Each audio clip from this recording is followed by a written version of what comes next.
जय हिंद विद्यार्थी मित्रांनो, आजच्या व्हिडिओमध्ये आपण राज्यसेवा जे की त्या साईडला तुम्हाला ARTU ची एक्झाम दिसत आहे आणि कंबाईन मधली जी AMV जी माझ्या बाजूला तुम्हाला दिसत आहे, या दोन्ही एक्झाम बद्दलचं सविस्तर डिटेल मध्ये मी पूर्ण सिलेबस, त्याचा अभ्यासक्रम काय असतो, त्यामध्ये पात्रता कोणती असते, एक्झाम मध्ये पेपर पॅटर्न कसं झालंय आता नवीन पद्धतीनुसार, त्यानंतर तुमचं एज क्रायटेरिया काय आहे, कोणत्याचं पेमेंट किती आहे, सर्व डिटेल या व्हिडिओमध्ये घेऊन आलेलं आहे. एकूण एक सविस्तर माहिती या पूर्ण राज्यसेवेमधल्या ARTUचा आणि कंबाईन मधल्या AMVचं पोस्टमॉर्टम आपण या पूर्ण व्हिडिओमध्ये करणार आहे. कारण की ARTU ची सुद्धा जागा सुटलेली आहे.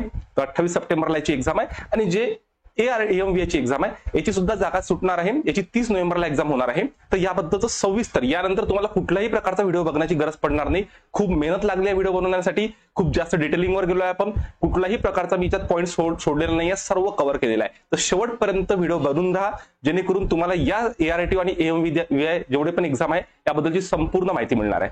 तर आता बघा स्क्रीनवर, तर स्क्रीनवर बघितल्यानंतर तुमच्या लक्षात येईल, या साईडला एका साईडला मी ARTU लिहिलाय आणि माझ्या बाजूला AMV आहे. तर ARTUच्या एक्झाम कशी असते, तर यामध्ये बघा ही एक्झाम राज्यसेवेच्या अंतर्गत येते. राज्यसेवा म्हणजे काय, त्याला MPC ची सर्वात मोठी क्लास 1 आणि क्लास 2 ची एक्झाम म्हणतो आपण, ज्यामध्ये राज्यसेवेचे 35 संवर्ग असतात. यांत्रिकी अभियांत्रिकी सेवेची एक्झाम होते, विद्युत अभियांत्रिकी सेवा होते, स्थापत्य अभियांत्रिकी सेवा होते, विद्युत व यांत्रिकी अभियांत्रिकी सेवा होते, कृषी सेवा, सहाय्यक नियंत्रक वेदमापन शास्त्र, अन्न व औषध प्रशासकीय सेवा आणि वनसेवा. तर असे 9 संवर्ग असतात. त्यामधला जो पहिला संवर्ग तुम्हाला दिसतो, ज्यामध्ये 35 संवर्ग आणखी पडतात, त्यामध्ये एक एक्झाम जी असते ती असते ARTU ची. म्हणजे या 35 संवर्गामधली ARTU, म्हणजे इथे तुम्हाला ARTU ची एक्झाम भेटते या 35 मध्ये. ओके, तर ही झाली ARTU ची. आणि कंबाईनची एक्झाम आहे AMV ची, ही ग्रुप सी ची आहे. GC त्याला म्हणतो, ग्रुप सी ची एक्झाम आहे. यामध्ये बऱ्याच एक्झाम असतात, जसं यामध्ये उद्योग निरीक्षक, उद्योग संचालन हे असते, दुय्यम निरीक्षक, राज्योत्पादन शुल्क, तांत्रिक सहाय्य, विमा संचालक, कर सहाय्यक, बेलिफ व लिपिक टंकलेखक आणि सहाय्यक मोटर वाहन निरीक्षण हे असते. मी दोघांची इंग्लिश मधले पहिले तुम्हाला लॉंग फॉर्म सांगून देतो. ARTUचा लॉंग फॉर्म होतो assistant regional transport officer, assistant regional transport officer, आणि AMV याचा होतो असिस्टंट मोटर व्हेइकल इन्स्पेक्टर. दोघांमध्ये फरक आहे, ही क्लास 1 ची पोस्ट आहे, ही क्लास सी ची पोस्ट आहे. ओके, दोघांमध्ये फरक आहे, पेमेंट वगैरे सर्व सविस्तर जो हळूहळू जो प्रत्येक गोष्ट इन डेप्थ मध्ये समजून घ्यायची आहे. आता बघा, सर्वप्रथम इकडे बघा, या साईडला एज क्रायटेरिया काय आहे, किती तुम्हाला एज लागते, तुम्ही त्या परीक्षेसाठी पात्र आहे का. त्यानंतर तुम्हाला म्हणत असेल सर आम्ही डिप्लोमा आहे, मेकॅनिकल आहे, कोणते देऊ शकतो, सर्व इन डेप्थ मध्ये लास्ट पर्यंत बनवून राहा. बघा एज क्रायटेरिया मध्ये इथे तुमच्या लक्षात येईल, मी थोडं झूम करून पण तुम्हाला प्रत्येक गोष्ट दाखवेल जेणेकरून तुम्हाला प्रॉपर दिसेल. तर इथे तुम्हाला लक्षात येईल की राज्यसेवा म्हणजे ARTU ची एक्झाम, आता मी ARTU म्हणणार त्याला, याच्या वयोमर्यादेमध्ये जे आता या वर्षीचे नोटिफिकेशन आलं त्यामध्ये इथे 38 पाहिजे होतं, नंतर MPSC ने करेक्शन केलं. तर जे ARTU साठी आहे ते मिनिमम तुम्हाला जे पात्रता पाहिजे ते 18 वर्ष तुमचं कमिट पाहिजे. ठीक आहे, 18 वर्ष कमिट पाहिजे. आणि तुमचं एज हे जर तुम्ही खुला वर्गामध्ये असेल म्हणजे ओपन मध्ये असेल तर 38, त्यानंतर मागासवर्गीयांमध्ये 43, राखीव तुम्ही तुमच्यानुसार बघू शकता, माजी सैनिक असेल तर 43, दिव्यांग उमेदवार असेल 45. पण ARTU साठी दिव्यांग उमेदवार पात्र नसतात. ओके, तर हे तुम्हाला मी आता सांगून देतो. त्यानंतर जर आपण ARTUचा बघितला, AMV मध्ये काय एज आहे, तर AMV मध्ये पण सेम आहे बघा. तर हे गेल्या वेळेचं नोटिफिकेशन वरून आपण काढलेलं आहे 19, हे मिनिमम किमान एज पाहिजे तुमचं. आणि मॅक्झिमम मध्ये ओपनचं 38, मागासवर्गीयांचं 43, अमागासवर्गांचं 43. तर बघू शकता तुम्ही. त्यानंतर जे माजी सैनिक वगैरे असतात यांना सुद्धा यामध्ये अपॉर्च्युनिटी असते, त्यासाठी तुमचं क्वालिफिकेशन खाली मी सांगतो तुम्हाला. तर याच्यामध्ये 43 प्लस सेवा कालावधी प्लस 3 वर्ष एक्स्ट्रा मिळतात जे माजी सैनिक असतात, किंवा मागासवर्गीय अनाथ जे असेल त्यांच्यासाठी पण 43 प्लस सेवा कालावधी प्लस 3 वर्ष अधिक असतात.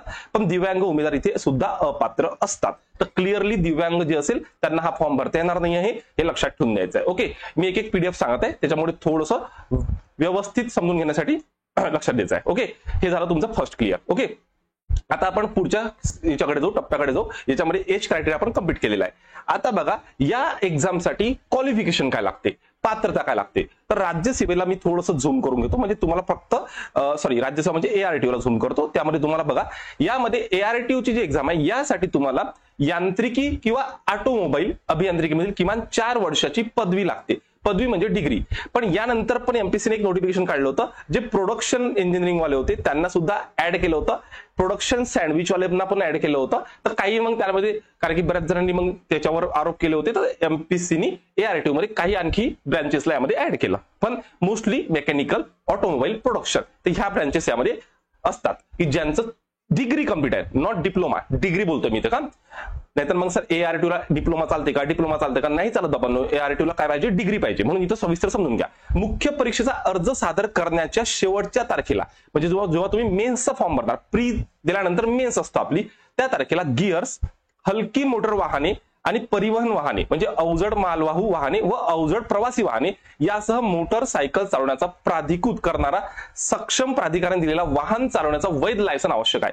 म्हणजे तुमच्याकडे हे लायसन पाहिजे गिअरचं, फोर व्हीलरचं, टू व्हीलरचं, एक सेकंड, फोर व्हीलरचं, टू व्हीलरचं आणि त्यासोबत कोणतं, तर जे आपण वाहन चालवतो हेवीचं ते लायसन पाहिजे. मग तुम्ही म्हणा सर माझ्याकडे हेवीचं नाहीये, तर खाली एक क्लॉज दिलाय, तो पण व्यवस्थित समजून घेऊ. बघा, मुख्य परीक्षेचा म्हणजे मेन्सचा अर्ज सादर करण्याच्या शेवटच्या तारखेला अवजड मालवाहू वाहने किंवा यथास्थिती अवजड प्रवासी वाहने अथवा अवजड मालवाहू वाहने किंवा अवजड प्रवासी वाहने हे दोन्ही वाहने चालवण्याचे वैध लायसन धारक करीत नसेल. ओके, म्हणजे जे फोर व्हीलर आणि हेवीचं लायसन, तर परिवीक्षा कालावधी पूर्ण होण्यापूर्वी असे वाहन चालवण्याचे लायसन प्राप्त करणे अनिवार्य, अन्यथा सेवा समाप्त करण्यात येईल. तर परिवीक्षा कालावधी म्हणजे काय, की जर तुम्ही मेन्सच्या वेळेस सुद्धा हे लायसन काढलेलं नाही आहे, तर तुम्हाला फक्त एक फोर व्हीलरचं लायसन काढून घ्यायचं, पण हेवीचं नाही काढलेलं आहे, तर अशा वेळेस तुम्हाला परिवीक्षक कालावधी मिळते, ज्यामध्ये तुमची जॉईनिंग झाल्यानंतर तुम्हाला 1 वर्षाचा कालावधी राहतो, तेव्हा तुम्हाला हे लायसन काढण्यासाठी संधी मिळते. ओके, तर तेव्हा काढून घ्यायचं. कोणताही खंड न पडता वाहन चालवण्याच्या लायसनचे वेळोवेळी नूतनी करणे आवश्यक राहील. खंड न पडता म्हणजे बरेच जणांचं लायसन काय होते, चाललं जाते, खतम होऊन जाते, ते 1-2 वर्ष करत नाही. तशी चूक नाही करायची आहे. डॉक्युमेंट व्हेरिफिकेशन मध्ये त्याच्यामध्ये प्रॉब्लेम होऊ शकतात. ओके, हे झालं ARTUचं. आता AMVIचं बघा, AMVI मध्ये त्यांनी म्हटलेलं आहे काय लागते, तर AMVI मध्ये पात्रतेमध्ये महाराष्ट्र राज्य माध्यमिक उच्च माध्यमिक शिक्षण मंडळाची माध्यमिक शालांत परीक्षा म्हणजे SSC किंवा महाराष्ट्र शासनाने SSCच्या समतुल्य म्हणून घोषित केलेली अर्हता, म्हणजे इथं तुम्हाला 10th आणि त्यानंतर माध्यमिक प्रारंभ प्रमाण परीक्षा उत्तर झाल्यानंतर 8 बघा इथे अभियांत्रिकी मधली ऑटोमोबाईल इंजिनिअरिंग व यंत्र म्हणजे मेकॅनिकल इंजिनिअरिंग विषयातील 3 वर्षाची पदविका म्हणजे तो डिप्लोमा, म्हणजे तिकडे डिग्री लागत होती, इथं डिप्लोमा चालते, व केंद्र व राज्य शासनाने त्या समकक्ष म्हणून घोषित केलेली अर्हता. ओके, त्यानंतर ऑटोमोबाईल किंवा मेकॅनिकल इंजिनिअरिंग मान्य प्राप्त याची पदवी सुद्धा चालते, म्हणजे डिप्लोमा प्लस इंजिनिअरिंग दोघांची पण. त्यानंतर केंद्र शासनाने त्या अंतर्गत जे काही पात्र दिले असेल ते सेम आहे. त्यानंतर आणखी कोण कोण भरू शकतं, तर खालील अर्हता बघा, यामध्ये diploma in production technology, diploma in production engineering, diploma in machine tool maintenance, diploma in fabrication technology, diploma in fabrication and irrigation engineering, diploma in plant engineering, diploma in metallurgy, bachelor degree in mechanical engineering, bachelor degree in automobile engineering, bachelor degree in production engineering आणि bachelor degree in industrial engineering. त्यानंतर diploma in mechatronics engineering, diploma in packaging technology आणि 4 year theoretical and practical training as an artificer apprenticeship हे पण चालते. तर एवढ्या सगळ्या विद्यार्थ्यांना हा फॉर्म भरता येतो. किंवा आता हे नोटिफिकेशन गेल्या 2020चं होतं, आता काही त्यांनी चेंजेस केले तर मी तसा अपडेट देईन, कारण की नोटिफिकेशन जे आहे जे यावर्षी जे ऍड येण्याचे चान्सेस खूप जास्त पडलेले आहे, तर त्या 30 नोव्हेंबरला जी एक्झाम होणार आहे ते आपले जुलै किंवा ऑगस्टला चान्सेस जास्त आहे, कारण की पहिले ग्रुप बीचं नोटिफिकेशन येईल, त्यानंतर ग्रुप सीचं नोटिफिकेशन. ओके, त्यानंतर बरेच जण म्हणणार सर याचा कॉट ऑफ 1 लागतो का, वेगळा लागतो, ते सर्व सविस्तर खाली मी टप्प्याटप्प्याने जात आहे, तर हळूहळू एक एक गोष्ट आपण समजून घेऊ. तर हे झालं तुमचं हे. त्यानंतर बघा हाईट किती लागते मुलांना मुलींना, तर पहिले ARTUची हाईट समजून घेऊ आणि त्यानंतर मग आपण AMVIची हाईट समजून घेऊ. बघा ARTU मध्ये हाईटची क्रायटेरिया दिलाय पुरुषांसाठी, तर पुरुषांसाठी लक्षात ठेवा तुमची उंची 163 सेंटीमीटर पेक्षा कमी नसावी, म्हणजे त्यापेक्षा जास्त असावी. त्यानंतर छाती न फुगवता 89 सेंटीमीटर आणि फुगवल्यानंतर 5 सेंटीमीटर वाढलेली असावी आणि चष्म्यासह किंवा चष्म्याशिवाय चांगली दृष्टी आहे आणि रंग अंध नाहीत. रंग अंध म्हणजे कलर ब्लाइंडनेस नको, चष्मा असला तर चालतो. ओके, इथे जी महिलांसाठी हाईट आहे ती आहे 155 त्यापेक्षा कमी नसावी, त्यापेक्षा जास्त असावी. चष्म्याशिवाय किंवा चष्म्याशिवाय चांगली दृष्टी आणि रंग अंध नाहीत म्हणजे कलर ब्लाइंडनेस नको. आता कलर ब्लाइंडनेसची टेस्ट कशी करायची बऱ्याच जणांना समजत नाही, तर गुगलवर कलर ब्लाइंडनेस टेस्ट टाका, त्याच्यामध्ये सर्कल येतो, सर्कलमध्ये तुम्हाला 8, 9 काय आहे ते विचारतात आणि जर तुम्ही ते पास झाले तर तुम्हाला कलर ब्लाइंडनेस नाहीये. खूप लाखातून एखाद्या विद्यार्थ्याला कलर ब्लाइंडनेस असतो. चांगली दृष्टी याचा अर्थ चष्म्याशिवाय प्रत्येक डोळ्याचा 6/24 सूर्यानंतर +2.5 असा प्रत्येक डोळ्याचा 6/6 ठीक आहे. इशिहार चाचणीनुसार जी वर्णभेद ओळखते ती नेहमी दृष्टी, डोळ्यांच्या बाहेरील संक्रमणाची कोणती स्पष्ट चिन्हे, कौल, कोणताही सेल तिरळपणा नसावे. तर हे सेम इथे पण आहे, इथे पण आहे. तर हे बाकी तुम्ही कंडिशन जे आहे तुमच्या 6x6 वगैरे चष्मासह दृष्टी, तर हे तुमची आहे का हे डॉक्टरांना विचारून घ्या. डॉक्टर तुम्हाला व्यवस्थित सांगते. जसं नॉर्मली नसतेच आपलं, बट तरी तुम्ही एकदा कन्फर्म करण्यासाठी तुम्ही करू शकता. Next AMVI. तर AMVI मध्ये बघा, हे झाली होती आपली ARTUC. AMVI मध्ये जे की ग्रुप सी ची एक्झाम आहे, त्यामध्ये पुरुष उमेदवारांची 163 उंची आहे. त्यानंतर इथं छाती किमान इथं 79 सेंटीमीटर दिलाय प्रसन्नाशिवाय व किमान 5 सेंटीमीटर प्रसारणानंतर. ओके.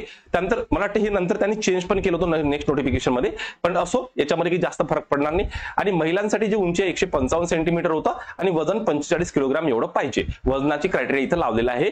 पण जे रंगाधन नसून ज्यांची दृष्टी चष्म्यासह व चष्म्या शिवाय चांगली आहे, म्हणजे चष्मा चालतो पण रंगाधन म्हणजे कलर ब्लाइंडनेस पाहिजे नाही.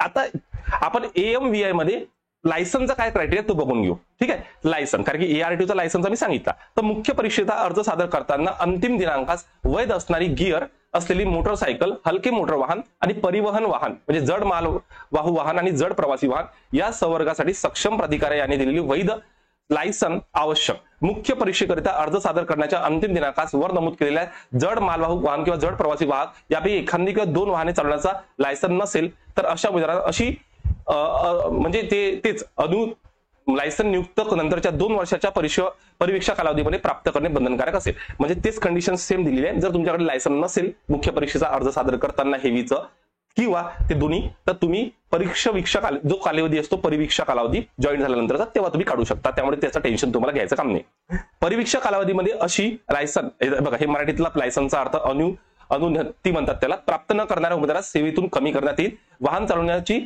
लायसन वेळोवेळी नूतनीकरण केली असली पाहिजे. तर इथं सिंपल मध्ये तेच कंडिशन दिलेली आहे जे आपण ARTU ला बघितली होती. ठीक आहे. आता आपण नेक्स्ट टॉपिक कडे जाऊ. खूप व्यवस्थित समजून सांगत आहे, शांततेत समजून घ्या लास्ट पर्यंत. यामध्ये अनुभवाची पण कंडिशन, ARTU ला अनुभवाची कंडिशन नाहीये, पण AMVI ला अनुभवाची कंडिशन दिलेली आहे. मग तुम्ही म्हणता सर अनुभवाची कंडिशन आहे तर आमच्याकडे तर अनुभव नाही आहे, तर मी त्याला झूम करून दाखवतो काय म्हटलं अनुभवामध्ये. व्यवस्थित समजून घ्या काय म्हटलेलं आहे. AMVI साठी म्हणजे ग्रुप सी साठी हा पेपर ऑब्जेक्टिव्ह असतो. याचं पॅटर्न पुढे मी पूर्ण डिस्क्राईब करून दिलेला आहे. हा व्हिडिओ डीप मध्ये होणार आहे, डिटेलमध्ये होणार आहे, तर शांततेत समजून घ्यायचा प्रयत्न करा. अनुभव. तर स्वयंचलित अभियांत्रिकी वा यंत्र अभियांत्रिकीमध्ये पदवी किंवा उच्चतम अर्हता अथवा वरील प्रमाणे समकक्ष अर्हता धारण केल्यानंतर मुख्य परीक्षेचा अर्ज सादर करण्याच्या शेवटच्या दिनांकास म्हणजे मेन्सचा अर्ज सादर करण्याच्या शेवटच्या दिनांकास हलकी मोटर वाहने, जड मालवाहू वाहने किंवा जड प्रवासी वाहने यांची दुरुस्ती व देखभाल करण्याचा पूर्ण वेळ कर्मचारी म्हणून केंद्र अथवा राज्य शासनाच्या विभागामध्ये वा अंगीकृत व्यवसायामध्ये अखत्यारीतील यंत्रशाळेमध्ये घेतलेला अथवा शासन वेळोवेळी निर्देशित करेल अशा संस्थांमध्ये घेतलेला किमान 1 वर्षाचा कालावधीचा अनुभव आवश्यक आहे. म्हणजे तुम्हाला अनुभव लागते AMVI ला. बट मग तुम्ही सर फॉर्म कसे भरायचे, तर इथं खाली एक कंडिशन टाकलाय, अनुभवाच्या प्रयोजनार्थ परीक्षणार्थी अथवा अप्रेंटिस म्हणून वरील ठिकाणी घेतलेला अनुभव गृहीत धरला जाऊ शकेल.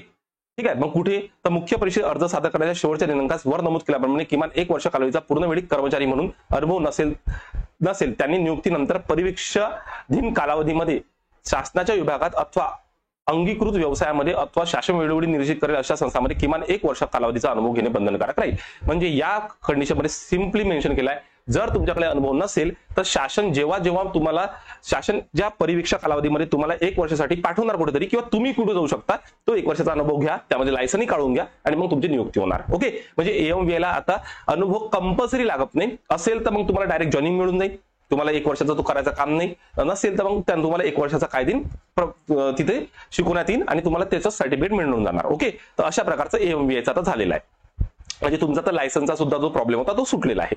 त्यानंतर आता पूर्व परीक्षा मुख्य परीक्षा याची कशी असते, तर पहिले आपण ARTUचं स्ट्रक्चर समजून घेऊ. तर ARTUची जी एक्झाम आहे ती या राज्यसेवेच्या 33 संवर्गामध्ये गेलेली आहे. म्हणजे इथे तुमची ARTUची एक्झाम आहे. तर ARTU ही राज्यसेवेमध्ये गेलेली आहे. त्याची पूर्व परीक्षा कशी होते सिंपल मध्ये सांगतो एकदम. पूर्व परीक्षेमध्ये 2 पेपर होतात, लक्ष घ्या. किती पेपर होतात पूर्व परीक्षेमध्ये? 2. जो पहिला पेपर असतो तो GS चा पेपर असतो, याला जनरल स्टडीज म्हणतात. आणि दुसरा जो पेपर असतो तो CSAT चा पेपर असतो, CSAT. तर GS चा पेपर जो असतो यामध्ये तुम्हाला history, geography, polity, economics, science, current आणि त्यानंतर इन्व्हायरमेंट हे टॉपिक तुम्हाला पाहायला मिळतात. 100 प्रश्न असतात आणि 200 मार्क्ससाठी असतात हे. ठीक आहे. 200 पैकी तुमचा कट ऑफ लागतो आणि कट ऑफ लागल्यानंतर तुम्ही बघा 100-200 मार्क्ससाठी इकडे सीसॅट असतो. सीसॅट हा क्वालिफाईंग असतो, म्हणजे तुम्हाला इथे बघा इथे इथे पॅसेज असते, तुम्हाला पॅसेज येतात, त्यानंतर प्लस डिसिजन मेकिंगचे प्रश्न असतात यामध्ये, आणि या पेपरमध्ये तुम्हाला मॅथ प्लस रिझनिंगचे प्रश्न पाहायला मिळतात. असे टोटल तुम्हाला इथे 80 प्रश्न असतात आणि याचे सुद्धा 200 मार्क्स असतात. तुम्ही असं 80 प्रश्न 200 मार्क्सला म्हणजे एक प्रश्न 2.5 मार्क्सला असतो, इथे एक प्रश्न 2 मार्क्सला असतो. तर हा जो सीसॅट आहे हा क्वालिफाईंग असतो, म्हणजे इथे तुम्हाला 200 पैकी फक्त 66.66 मार्क्स काढावे लागते. आणि पूर्व परीक्षा असो की मुख्य परीक्षा असो की कुठली परीक्षा असो एमपीसीची 1/4 निगेटिव्ह आहे, 1/4 निगेटिव्ह मार्किंग असते, त्यामुळे प्रॉब्लेम नाही. हा पूर्व परीक्षेचा पेपर हा ऑब्जेक्टिव्ह असतो, लक्षात ठेवा. ऑब्जेक्टिव्ह म्हणजे काय असतो, एमसीक्यू पॅटर्न असतो. बऱ्याच जणांना ऑब्जेक्टिव्ह समजत नाही म्हणून एमसीक्यू लिहिला. एमसीक्यू समजत नसेल तर वरती एक क्वेश्चन असतो, खाली 4 ऑप्शन असतात. पूर्व परीक्षेसाठी बोलतोय का तसे, आणि तुम्हाला काय करायला लागते त्याच्यावरून काढायला लागते. तुम्हाला या जीएसच्या पेपरमध्ये 200 पैकी जास्तीत जास्त मार्क घ्यावा लागते, जेणेकरून तुम्ही मुख्य परीक्षेसाठी पात्र होणार. आणि क्वालिफाय करायला लागते फक्त सीसॅटचा. सीसॅट क्वालिफाय करा आणि इकडे मार्क काढा. समजून घ्या 200 पैकी 120 जर तुम्ही काढले तर तुम्ही एआरटीयूच्या मुख्य परीक्षेसाठी पात्र झाले. आता आपण मुख्य परीक्षेकडे जात आहे एआरटीयूच्या. ओके, आता एआरटीयूची मुख्य परीक्षा ही पूर्णपणे चेंज झालेली आहे. यामध्ये पूर्ण डिस्क्रिप्टिव्ह पॅटर्न झाला आहे, मेकॅनिकलचं काहीच येत नाही. हा, तुम्ही ऑप्शनल जर मेकॅनिकल घेतला असेल तर फक्त तेवढा येईल. मी समजून सांगतो काय आहे. तर हे जे 33 वर्ग आहे याच्यामध्ये एआरटीयू गेलेला आहे. तर मुख्य परीक्षेमध्ये बघा याच्यामध्ये तुम्हाला एवढे सर्व पेपर द्यावे लागते. एक असतो मराठीचा पेपर, एक असतो इंग्लिशचा पेपर. तर पहिले 2 पेपर राहतात तुमचे मराठी इंग्लिश, एकूण टोटल 9 पेपर असतात, लक्षात घ्या, समजून घ्या. आणि हे सर्व तुम्हाला रायटिंग मध्ये द्यायचे आहे, लिहायचे आहे. ठीक आहे, डिस्क्रिप्टिव्ह पॅटर्न आहे. ओके, याच्या आधीचं जे पॅटर्न होतं ते ऑब्जेक्टिव्ह होतं, हे डिस्क्रिप्टिव्ह पॅटर्न आहे. इथं तुम्हाला डिस्क्राईब करावं लागते, लिहावं लागते. मराठीचं लिहावं लागेल, याच्यामध्ये 300 गुण राहणार, इंग्रजीचे पण 300 गुण. याचं माध्यम मराठीचं मराठीच राहणार, इंग्रजीचं इंग्रजी राहणार. कालावधी तुम्हाला 3 तास मिळणार. पण या दोन्ही पेपरसाठी हे दोन्ही पेपर क्वालिफाईंग असतात, तुम्हाला क्वालिफाय करावे लागतात. तर त्याच्यासाठी 25% गुण तुम्हाला प्राप्त करावे लागते. म्हणजे 300 पैकी तुम्ही 25% म्हणजे जवळपास 300च्या 50%, 150च्या अर्धे म्हणजे 75 स्कोर जर केला तर तुमचे हे दोन्ही पेपर निघून जाणार. ओके, त्यानंतर तुमचे पेपर चालू होतात, paper 3, paper 4, paper 5, paper 6, paper 7, paper 8. तर पहिला पेपर हा निबंधाचा असतो, एसेचा 250 गुणांसाठी. हा लिहावा लागेल तुम्हाला. सामान्य अध्ययनचा GS1, GS2, GS3, GS4 असे 4 पेपर असतात 250 गुणांना. हा, याचं माध्यम तुम्ही मराठी पण चूज करू शकता, इंग्लिश पण चूज करू शकता. तुम्ही रायटिंग कशामध्ये करता हे बघा. आणि 2 ऑप्शनल असतात, पेपर 8 आणि पेपर 9. तर जे पेपर 8 आणि पेपर 9 असतात हे तुम्हाला ऑप्शनल चूज करावे लागतात. बरेच जण इथं मेकॅनिकलचं ऑप्शनल घेतात, पण मी तुम्हाला सांगतो मेकॅनिकलचं ऑप्शन आता जो पेपर झाला होता त्यानुसार कठीण आहे. मेकॅनिकलमध्ये न्यूमेरिकल्स वगैरे विचारले जातात, थेरी पण विचारले जातात. तुम्ही ते पण घेऊ शकता किंवा तुम्ही अदर पण ऑप्शन घेऊ शकता. जसं मी बऱ्याच जणांना जिओग्राफी हा ऑप्शनल घ्यायला लावला, जिओग्राफी, कारण की माझा जिओग्राफी ऑप्शनल होता तर तो घ्या. तर जिओग्राफीचे 2 पेपर द्यावे लागेल, कारण की इथे पण तुम्हाला पेपर 1 मध्ये जिओग्राफी मिळते पाहायला. ओके, तर तो अभ्यासक्रम इकडे होतो. तर अशा प्रकारे हे टोटल तुमचं राज्यसेवेचा एआरटीयू मधलं मेन्सचं स्ट्रक्चर आहे, जे तुम्हाला रायटिंग मध्ये लिहा लागणार आहे. पेपर पॅटर्न पूर्ण चेंज झालेला आहे. ओके, एआरटीयू साठी सांगतो मी तुम्हाला. त्यानंतर हे सगळे मार्क्स आणि पुढे टोटल याची केली तर हे होतात पूर्ण 1750. जेवढे ते 250 केलं 1750 होतात. आणि त्यानंतर तुमची मुलाखत राहते एआरटीयू साठी 275 गुणांसाठी, 275 गुणांसाठी. ओके, 275 ची तुमची मुलाखत आणि तुमचे टोटल मार्क्स होतात 2025, 2025 एवढे मार्क्स होतात. यापैकी तुमची फायनल लिस्ट लागेल आणि फायनल लिस्ट मध्ये जर तुमचं नाव असेल तर तुम्ही एआरटीयू मध्ये सिलेक्टेड होणार. हा झाला पूर्ण प्रॉपर एआरटीयूचा पेपर पॅटर्न. ओके, याचा सिलेबस काय तो नंतर लास्टला घेतो, पहिले एवढं समजून घ्या. ओके, कुणाला डाऊट नाही इथपर्यंत. आता आपण जाणार आहे एएमव्हीआय कडे. आता एएमव्हीआय मध्ये काय होते, एएमव्हीआय मध्ये एवढं स्ट्रक्चर नाही आहे. प्रथमतः एएमव्हीआयच्या दोन्ही एक्झाम, पूर्व परीक्षा आणि मुख्य परीक्षा, कारण की ग्रुप सी ची एक्झाम आहे, आधीच बोललेलं आहे मी. याच्यामध्ये पूर्व परीक्षा आणि मुख्य परीक्षा दोन्हीही ऑब्जेक्टिव्ह असते. ऑब्जेक्टिव्ह म्हणजे एमसीक्यू पॅटर्न असते. एमसीक्यू पॅटर्न म्हणजे वरती क्वेश्चन आणि खाली 4 ऑप्शन तुम्हाला पाहायला मिळतात. ओके, मग याची पूर्व परीक्षा कशी असते, इथं सहाय्यक मोटर, तर हे ग्रुप सी मध्ये गेली आहे. तर ग्रुप सी मध्ये याच्यामध्ये तुम्हाला एकच पेपर असतो. तिथं पूर्व परीक्षेलाच 2 पेपर होते, सीसॅट वेगळा होता आणि जीएस वेगळा. इथे एकच पेपर असतो. तो पेपर असतो बघा, त्यामध्ये असते history, geography, polity, economic, science, current आणि इथेच तुम्हाला मॅथ प्लस रिझनिंग सुद्धा पाहायला मिळते. तर एकूण हे 100 प्रश्न असतात आणि 100 गुणांसाठीच असतात, 200 नाही. तर 100 पैकी तुमचा कट ऑफ लागतो. आपण एक्झाम्पल म्हणून समजू, 100 पैकी जर 55 कट ऑफ लागला तर तुम्ही मेन्सला पात्र झाले, कारण की आता एएमव्हीआयचा कट ऑफ 100% वाढणार आहे. सर्व विद्यार्थ्यांनी बॅच चालू केलेली आहे, अभ्यासक्रम सुरू केलेला आहे, बरेच जणांचा अभ्यास झालेला आहे. आणि इथे एक लक्षात ठेवा, हे विद्यार्थी जे आहे याच्यामध्ये बरेच म्हणतात की सर याच्यात मेकॅनिकलचं नाही का. बघा, पूर्व परीक्षेला मेकॅनिकलचं आता काहीच नाहीये, समजत आहे. पूर्व परीक्षेमध्ये सर्व जीएस आहे, कारण की आधी कसं होतं 60-40 चा रेशो होता.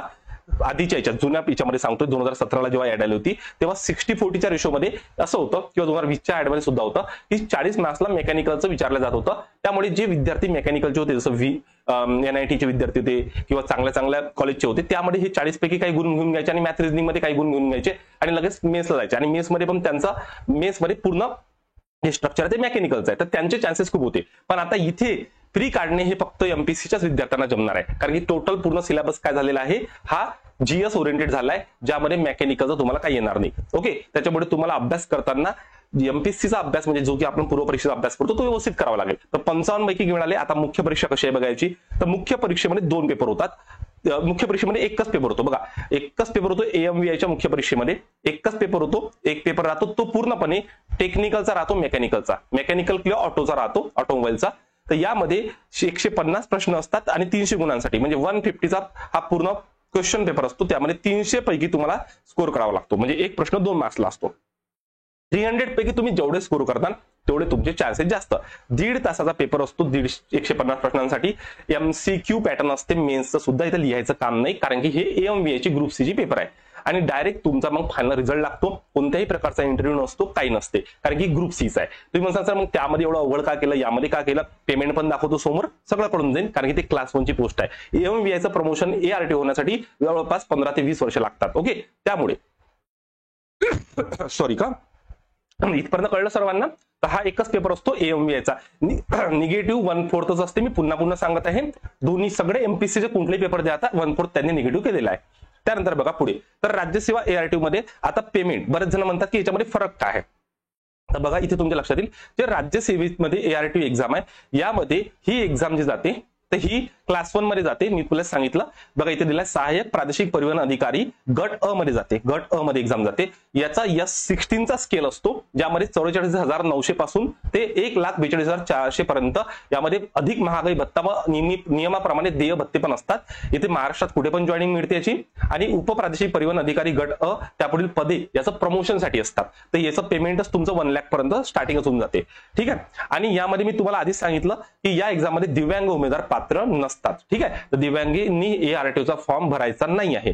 जर तुम्ही असणार, काही जण मला मेसेज करणार सर मी एवढ्या पर्सेंट आहे, त्यांनी डायरेक्ट नाही म्हटलेलं आहे, तुम्ही डायरेक्ट डिस्क्वालिफाय होणार. आता आपण AMVIचं बघून घेऊ. AMVI मध्ये सुद्धा जी सॅलरी आहे ते बघा किती आहे, 38,600 ते 1,22,800 असते, ज्याची तुम्हाला अधिक महागाई भत्ता व नियमाप्रमाणे देय भत्ते मिळतात. तर त्यानंतर राज्य शासनाच्या परिवहन विभागातील महाराष्ट्रातील कोणत्याही कार्यालयात तुम्हाला याची पोस्टिंग मिळू शकते. ज्येष्ठता व पात्रतेनुसार परिवहन विभागातील मोटर वाहन निरीक्षक व त्यापुढील संवर्ग यासाठी तुमचं प्रमोशन होते, पण ज्येष्ठता आणि पात्रतेनुसार हे मिळणार तुम्हाला. डिप्लोमा असेल आणि इंजिनिअरिंग असेल तर पहिले इंजिनिअरिंग वाल्याचं प्रमोशन होणार, वय जास्त असेल त्याचं असेल. तर हे आहे तुमचे पेमेंटचं. पेमेंटमध्ये खूप मोठा फरक पडतो, ऑब्वियस आहे, पहिल्याच पेमेंटमध्ये खूप फरक पडत असतो. S16 आणि स्केल हे S14 आहे, त्यामुळे. ओके, इथपर्यंत कळलं सर्वांना. त्यानंतर आता याच्यामध्ये लक्षात ठेवा, जो कट ऑफ आहे, आता तुम्ही म्हणता सर कंबाईन मध्ये तर बरेच एक्झाम होतात ना. कंबाईन मध्ये बघा असिस्टंटची एक्झाम होती, PSIची एक्झाम होती, ग्रुप असिस्टंट क्लरिकलची एक्झाम होती, इंडस्ट्रियल इन्स्पेक्टरची होती, AMVI पण आहे. तर AMVIचा जो कट ऑफ आहे तो सेपरेट लागतो. बघा इथं तेच म्हटलेलं आहे, महाराष्ट्र गटक संयुक्त सेवा परीक्षा म्हणून पद भरण्याकरता बघा, तर संयुक्त पूर्व परीक्षेच्या जाहिरातीस अनुसरून सर्व अर्ज करणाऱ्या उमेदवारांनी जाहिरातीमध्ये नमूद गट क सेवेतील सहाय्यक मोटर वाहन परीक्षक वगळून इतर संवर्ग आणि अथवा सहाय्यक मोटर वाहन निरीक्षक संवर्ग याबाबत अर्ज करू इच्छितात किंवा असे 2 विकल्प ऑप्शन उपलब्ध करून देईल. म्हणजे त्यामध्ये खूप सर्व तुम्हाला एक्झाम देता येणार, त्यापैकी AMVI द्यायचं असेल तर AMVIच्या ऑप्शन तुम्हाला टिक करावं लागेल. आणि संयुक्त पूर्व परीक्षेचा अर्ज सादर केलेल्या करताना दिलेल्या विकल्प तसेच भरावाच्या अराखीव किंवा आरक्षित एकूण पदसंख्येच्या आधारे मुख्य परीक्षेसाठी पात्र करायच्या उमेदवारांसाठी संख्या निश्चित करून सामायिक पूर्व परीक्षेतील उमेदवारांच्या गुणांच्या आधारे सहाय्यक मोटर वाहन निरीक्षक संवर्ग वगळता गट क सेवेतील इतर संवर्गाकरिता एकत्रित निकाल जाहीर करण्यात येईल. म्हणजे AMVIचा संवर्ग त्यांनी वेगळा पकडलेला आहे, AMVIचा वेगळा कट ऑफ लागेल आणि जो बाकी उरलेले आहे 4-5 त्यांचा वेगळा कट ऑफ लागेल. कळत आहे मी काय म्हणतो. तर त्यानंतर संयुक्त पूर्व परीक्षेचा अर्ज करताना दिलेला विकल्प तसेच भरायच्या अराखीव आरक्षित एकूण सदस्य संख्येच्या आधारे परीक्षेसाठी पात्र करायच्या उमेदवारांची संख्या निश्चित करून सहाय्यक मोटर वाहन निरीक्षक स्वतंत्र निकाल जाहीर करण्यात येईल. लक्षात, म्हणजे पूर्व परीक्षेमध्ये तुम्हाला AMVIचा स्वतंत्र कट ऑफ जो आहे लागेल. तुम्हाला कळलं नसेल तर मी एकदा तुम्हाला सांगतो नेमकं हा एक आहे कंडिशन. बघा, हे जे तुमच्यासमोर पहिलं पेज ठेवलं होतं ते एवढ्या सर्व एक्झामसाठी एकच एक्झाम होणार आहे. तर या सर्वांचा कट ऑफ वेगळा सेपरेट लागेल, एकत्र लागेल यांचा लिपिक पर्यंतचा, जर हे पोस्ट निघाले असेल तर. आणि सहाय्यक मोटर वाहन निरीक्षकसाठी मुख्य परीक्षेचा कट ऑफ वेगळा लागेल, हा सेपरेट लागेल. लक्षात ठेवा, म्हणजे इथे AMVI वाल्यांना फायदा आहे तुमचा. पण आता याच्यामध्ये काय होणार, हे एकत्र लागल्यामुळे यांचा कट ऑफ वेगळा, पण AMVI मध्ये फक्त AMVIचे विद्यार्थी नाही, मेकॅनिकल, ऑटोमोबाईल, डिप्लोमा वगैरे प्रोडक्शन ज्यांनी केलेला आहे, तर इथे कॉम्पिटिशन वाढलेली आहे. जागा जर कमी निघाल्या तर कट ऑफ ऑब्वियस आहे जास्त लागणार आहे. तर याच्या तयारीसाठी तुम्ही आतापासून अभ्यासाला लागायला पाहिजे. पुढे सांगतो आता, पुढे जाऊ आपण. हे कळलं तुम्हाला, म्हणजे AMVIचा जो कट ऑफ आहे तो सेपरेट लागणार आहे. सेपरेट म्हणजे पूर्णपणे. आता अभ्यासक्रम काय याचा, तर अभ्यासक्रमासाठी मी पहिले क्लिअर करून देतो ज्यांना समजत नाही त्यांच्यासाठी, कारण की इथे मी फुल डिटेल आणलेला व्हिडिओ. पहिली गोष्ट, मी अभ्यासक्रमाचे पूर्व आणि मुख्यचे पूर्णपणे ऍपवर टाकलेले आहे. अभ्यासक्रम डिटेलमध्ये मी दाखवतो, इथं पण समजून सांगतोच मी, कारण की इथे खूप कचरा होऊन जाणार होता तो, म्हणून मी तुम्हाला ऍपवर कुठे आहे ते PDF कुठून डाउनलोड करायची. मला कमेंट सेक्शन मध्ये तुम्ही म्हणत राहता सर PDF दिसत नाही, ऍप कुठं आहे, लिंक कुठं आहे, सर्व डिटेल इथं सांगून देतो. बघा, आपलं ऍपची लिंक मोर मध्ये डिस्क्रिप्शन बॉक्स आहे, त्याच्यामध्ये गेले की ऍपची लिंक आहे. जर तुमचा अँड्रॉइड असेल तर डायरेक्ट ऍप डाउनलोड होईल. जर तुमचा आयफोन असेल, iOS असेल तर iOS मध्ये तुम्हाला फक्त ORG कोड मागेल. तो ORG कोड मी इथं तुम्हाला लिहून देतो, FKMCY. फक्त म्हणजे त्या लिंक वरून ऍप डाउनलोड करायचं आहे, जे कोणतं ऍप डाउनलोड क्लास प्लसचा, आणि त्याच्यानंतर FKMCY नावाचा कोड तुम्हाला तिथे टाकायचा आणि तुमचं नाव टाकून स्टार्ट होऊन जाणार. कोणता म्हणतो, आयफोन किंवा iOS असेल तर. आणि जे अँड्रॉइड ऍप असेल त्याच्यामध्ये डायरेक्ट ओपन होऊन जाईल आपलं MPSC 10 अकॅडमीचा ऍप. त्याच्यामध्ये गेल्यानंतर तुम्हाला बॅच पण पाहायचं असेल, यामध्ये मी फ्री रेकॉर्डेड व्हिडिओ टाकले, ते तुम्ही बघू शकता. याच्यामध्ये डिटेलमध्ये मी खूप सगळं फ्रीमध्ये दिलेलं आहे. ओके, तुम्हाला सिलेबस दाखवून देतो. कुठे आहे सिलेबस जो राहील, तर तुम्हाला इथे बघा 3 डॉट राहतात, इथे 3 डॉट राहतात. हे याच्यावर तुम्ही क्लिक केल्यानंतर तुमच्यासमोर असं पेज ओपन होणार. बघा, अशा या प्रकारचं. इथे गेल्यानंतर तुम्हाला फ्री स्टडी मटेरियल जे आहे हे तुम्हाला इथं पाहायला मिळेल. या फ्री स्टडी मटेरियल मध्ये गेल्यानंतर इथे डॉक्युमेंट्स मध्ये इथे मी सिलेबस दिलाय, जाहिरात दिलाय, राज्यसभा मुख्य परीक्षा, ग्रुप C, हे सर्व आहे. आता AMVIचं नोटिफिकेशन यायचं आहे, जसं येणार मी तसं ते पण टाकणार. त्याचा सिलेबस याच्यामध्ये दिलेला आहे, हे पण PDF मी इथं अपलोड करून देणार.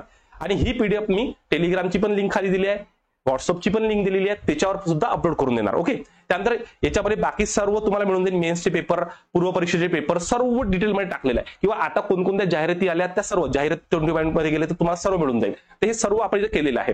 व्हिडिओ सेक्शन मध्ये गेले तर जो राज्यसेवेचा आता एक्झाम झालेली आहे, राज्यसेवा म्हणजे आता हे AMRTO, ते ARTO जे पेपर पॅटर्न आहे मुख्य परीक्षेचं, इथं मी व्हिडिओमध्ये टाकलेलं आहे. यामध्ये पण तुम्हाला सगळं काही मिळून जाईल. तुम्ही हे चेक करून घ्या, तिथे जाऊ तुम्हाला डिटेलमध्ये मिळून जाईल. आता आपण वापस येऊ आपल्या टॉपिकवर. ओके, तर आता इथे तुम्हाला राज्यसेवा ARTOचा तुम्हाला संपूर्ण सिलेबस दिलेला आहे. तर ARTO मध्ये 2 पेपर पूर्व परीक्षेला होतात. तर पेपर 1चा हा सिलेबस आहे, त्यामध्ये मी डायरेक्टली तुम्हाला सांगितलं हिस्ट्री, जॉग्राफी, पॉलिटी, इकॉनॉमिक्स वगैरे हेच आहे. तुम्ही लागेल तर याचा स्क्रीनशॉट काढून घ्या, कारण की व्हिडिओ खूप मोठा होऊन जाईल नाहीतर मग. तर ARTOचा तुम्ही स्क्रीनशॉट काढून घ्या.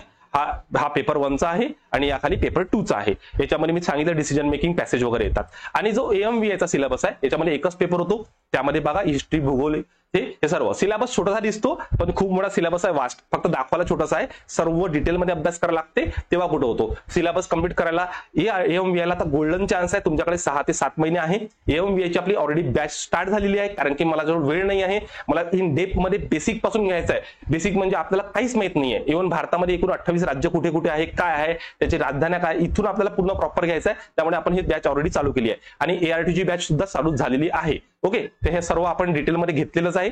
तर हे तुम्ही स्क्रीनशॉट काढून घ्या. त्यानंतर बघा, जो आता राज्यसेवा ARTचा जो मेन्सचा सिलेबस आहे ना, तो तिथे टाकलेला आहे मी, कारण की तो इतका डीप मध्ये आहे, त्याचे जवळपास 34 पेजेस होतात. ठीक आहे, मेन्सचे. तुम्ही कारण की GS1, GS2, GS3 ते डिस्क्रिप्टिव्हचं त्याचे पूर्ण, तर तो तिथून तुम्ही डाउनलोड करून घ्या.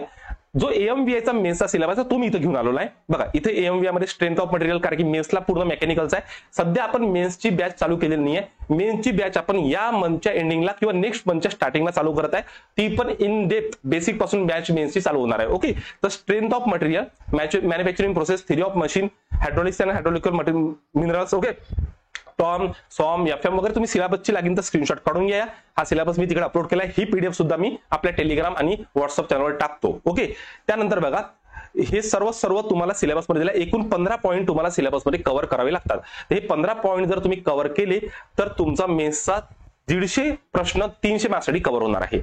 आणि अशा प्रकारे हे सर्व राज्यसेवा आणि ARTO आणि कंबाईन AMVIचा सिलेबस आहे, पूर्ण पेपर पॅटर्न आहे आणि पूर्ण स्ट्रक्चर आहे.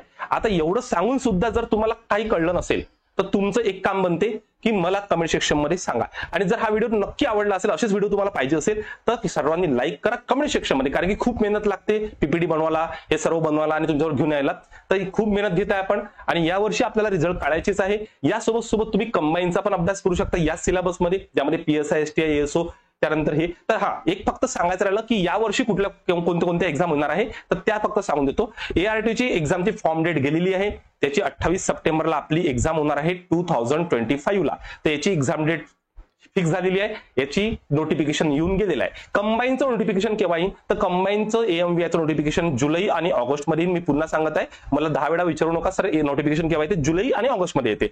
त्यानंतर खाली आपला पेपर केव्हा आहे, पेपर 30 नोव्हेंबरला आहे, कारण की हा ग्रुप सी चा पेपर आहे. बरेच जण 9 नोव्हेंबर म्हणताय, 9 नोव्हेंबरला आपला ग्रुप बी चा पेपर असतो कंबाईन मधला, हा ग्रुप सी चा पेपर आहे 30 नोव्हेंबरला. तर हा पेपर आपला होणार आहे प्रिलिमचा, पूर्व परीक्षेचा. मुख्य परीक्षेचा अजूनपर्यंत त्यांनी पेपर पॅटर्न सांगितलं नाहीये, जेव्हा ते सांगणार तेव्हा मी तुम्हाला नक्की कळवणार. तुम्ही आपल्या या युट्यूबच्या व्हिडिओला लाईक करून घ्या, सबस्क्राईब करून घ्या चॅनलला, जसं नोटिफिकेशन येते अपडेट येते तसं मी सांगतो. आपण लवकरच एक करंटची पण बॅच चालू करून दिली आहे, काही नाही 45-46 रुपयाला. ते आता कंटिन्यू होणार आहे आपली बॅच. त्यामध्ये आपण करंटचं घेणार आहे, कारण की एका वर्षाचं करंट आपल्याला करावं लागते. त्यासाठी आपण पूर्ण जोशमध्ये आलेलो आहे. तर हे सर्व करायचं. आपण एक PYQ ची बॅच पण चालू करत आहे, त्यामध्ये झालेले सर्व पेपर सुद्धा मी घेणार आहे. तर हे सर्व आपल्या ऍपवर होणार आहे. तर ऍपची लिंक डिस्क्रिप्शन बॉक्समध्ये, तिथं तुम्ही बघा. फ्रीमध्ये बरेच व्हिडिओ टाकलेले आहेत, ते बघा. बॅच लावलीच पाहिजे असं मी बिलकुल म्हणत नाही, मी कोणाला कधी फोर्स पण नाही केलाय, कारण की आपला बिझनेस नाही आहे. मी आधीच सांगितलंय, सर्वांनी आपापली तयारी करू शकता.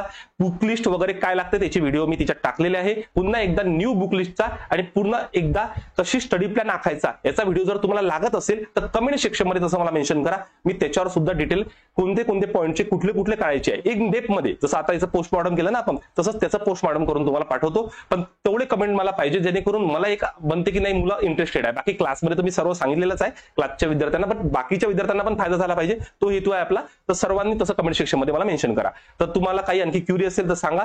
व्हिडिओ आवडला असेल तर नक्की लाईक करा, शेअर करा, सबस्क्राईब करा. धन्यवाद.